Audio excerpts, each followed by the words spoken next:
Statistics show that over 1 billion people live with some form of disability.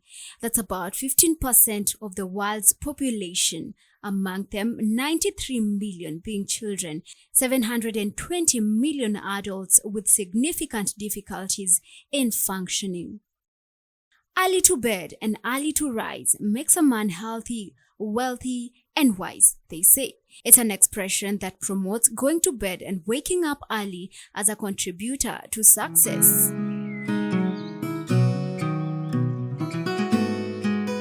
It's 7 a.m. in the morning. Amos Lukoye, a businessman living with disability, on his way to get his hands working at his workplace in Thika. Ni wewe Mungu wangu, uniwezeshaye kuyafanya haya yote. Kwa jina ni Amos Lukoye. Mimi ni mkaaji hapa Thika, mfanyabiashara, fundi, pia mwimbaji. Nilizaliwa nikiwa sawa, lakini baada miezi miwili nikagonjeka, nikapatwa na ulemavu. Wazazi wakanilea vizuri, wakanishughulikia masomo. Community ikanikubali. But what motivated him to start a business and make his own money? Kile kilimotivate kufanya ni kwa sababu watu walio na disability kupata kazi ilikuwa ngumu. So ikafanya ni heri nijifanyie kazi kwa mikono. Kwanza biashara ilikuwa kwamba kila mtu alikuwa anaona kama uwezo. So kuna mtu anakuletea kwa sababu anakuhurumia. So katika ile kumprovia kwamba you can do it, ikawa ni vingu, lakini kuendelea wakaona kwamba ninaweza, ndio kaanza kunitrust katika kazi zao, kuleta bila kunihurumia. Kwa sababu mtu kileta kazi kwa sababu unahurumia mtu fulani, au utaona ile kazi amekufanyia, utaona vile umemsaidia ama vile unamhurumia. Shoemaking, a course he studied for 4 years, later on separated with his parents living in Western and came to Kiambu County to start a business back in 1996. Step by step, he has been growing his business. Biashara ya viatu hiyo nilifunzwa. Ndio kosa ambayo nilichukua kwa sababu nilichukua kwa miaka 4 pale Variety Training Center. Kafanya paka grade 1. Nikaanza kufanya shoemaking. Lakini yote inakuanga leather, kutengeneza belt, bags, wallets zote tunatengeneza, lakini sana nikarely katika shoemaking kwa sababu ndio iko simple. Haitaji capital kubwa ama pesa mingi kuianza. Nilipopata space kubwa, nikaona haistahili kuwa idle. So instead ya kusave pale, kwa nini nikaanza kusave kwa kitu kama sweet. Ile profit napata unaweka maji, profit nyingine unaweka unapata hii. At least biashara yenyewe inajikuza yenyewe, pasipo mtu kukusaidia. The most interesting thing about Amos is that he has accepted his condition and has embraced the lifestyle. He believes he is fearfully and wonderfully made, a verse that is very close to his heart. He believes in himself so much in such a way that as we were interacting, he gave an example of a flower and how it attracts so many eyes like he does during his day-to-day activities. Well, we could say in Swahili, chema chajiuza, and you know how that ends. Kitu kizuri ndio uangaliwa sana. Sababu ukiona kama kuna maua pale fulani, utapata macho yako inaelekea pale fulani. So mtu anaponiangalia naona kuna verse katika Bible wanga encourage kwamba I'm fearfully and wonderfully made. That's why mtu ananiangalia. Pia wazazi wako support kwa sababu kuja pande hii hawako wanataka, kwa hivyo wange support kuweka kazi yangu mbali na wao. Niamua kujitenga nao kwa sababu ya ile huruma walikuwa nao. Nikaona kwamba ile huruma yao hiyo itanizuia kufanya jambo fulani, unaona. So nikaamua wewe nijitenge nao ndiposa niwe self-reliant na nifanye kazi yangu pasipo kuonewa huruma na mtu. Kujipata kwamba wewe uko tofauti na wale wengine, ndio ilikuwa changamoto kubwa. To show their support for his business, this is how his customers interact with him. Customer hujichukulia mwenyewe. Alafu kuna pale bakuli pale weka pesa alafu anachukua change. Hivyo ndio wanajisaidia kwa sababu wanaelewa siwezi kafika hapo kwa haraka. Kwa hivyo wanakuja wanajichukulia, kuna cooperate nao, ndio wanapata service yao. Partial disabilities hinder your work and personal life, but do not completely prevent you from your regular activities. Adapting to this is never easy, but adjustments need to be made. I visited this other energetic gentleman who suffered partial disability after a fatal accident that left his friend dead. Statistics show that approximately 1.3 million people die each year as a result of road traffic crashes. Kwa majina naitwa Samuel Mboro Mugai. Nilipata accident 2018. Nika almost 2 months kwa bed.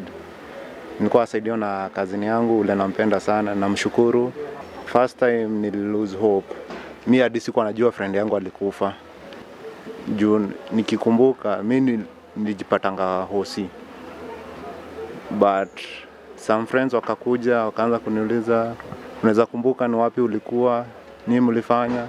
Hao ndio walitusaidia, walituokotanga chini tukiwa tumeanguka. Juu hakuna mtu alikuwa anataka kutusaidia. Wakaenda wakafunga barabara. Gari moja, mtu mmoja msamaria mwema akakuja kutusaidia, akatuchukua, akatupeleka hosi. Kwanza huyo kijana ndio alipelekwa wa kwanza, alafu mimi tu ni mkono nilikuwa nimegongwa. Nikapelekwa afterwards, nikapelekwa Gatundu. After Gatundu nikaletwa huku Thika. After Thika sasa ndio nilikakaa. After 1 month nikapelekwa Kijabi. Juu niligongwa kwa joint. Hii joint yangu side moja ndio iliaffectiwa. Juu hii mfupa yangu yote ilikuwa nje. Sasa vile nilifanya operation ikaenda ikarudishwa. Hata kama niliambiwa itaikunjuka yote, inaweza kumove saa hii na sina uchungu. Hadi vile mnaona, unaona vile imegongwa. Nilifanya operation hapa kwote, but saa hii niko na hiyo nini nguvu. Niligongwa side moja hapa kwote. Hii side ya right.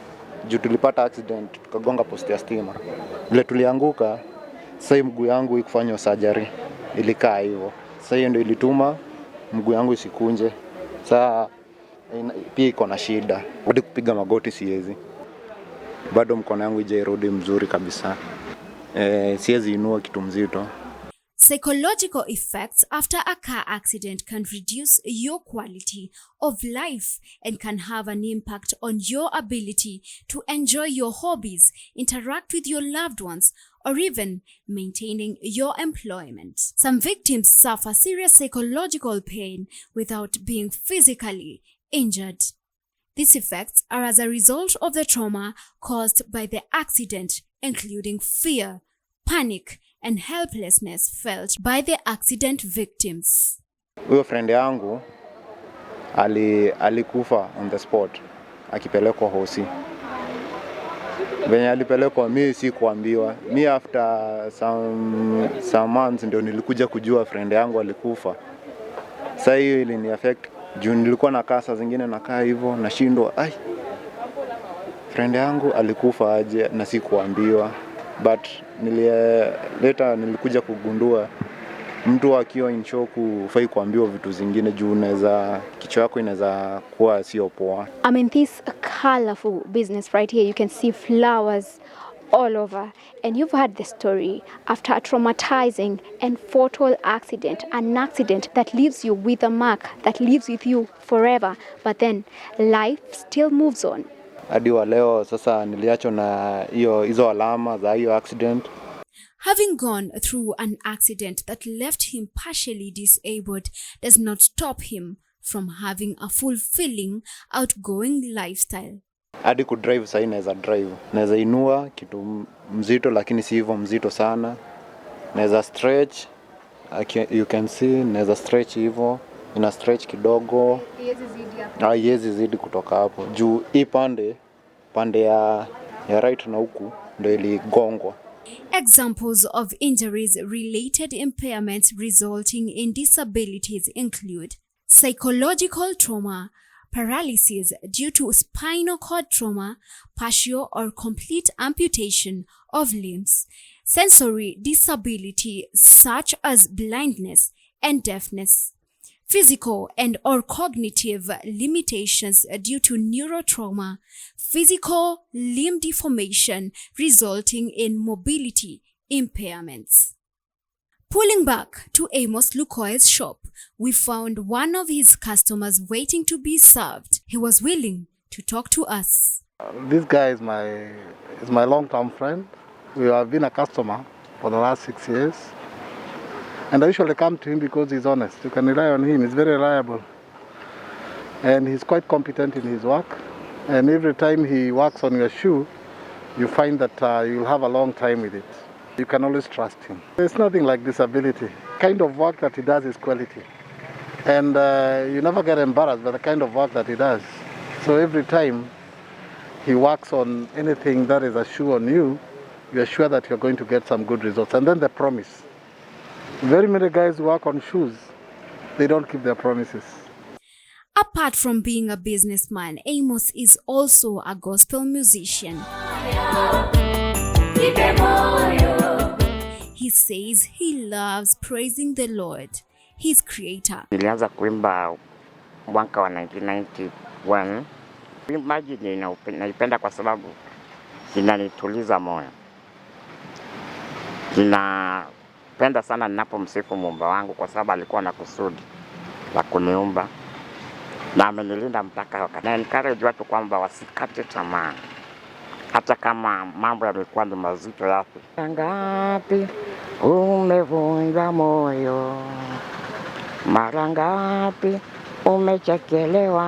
Natengeneza nyingine ambayo nitairelease mwaka huu kabla hujaisha, mwezi ujao.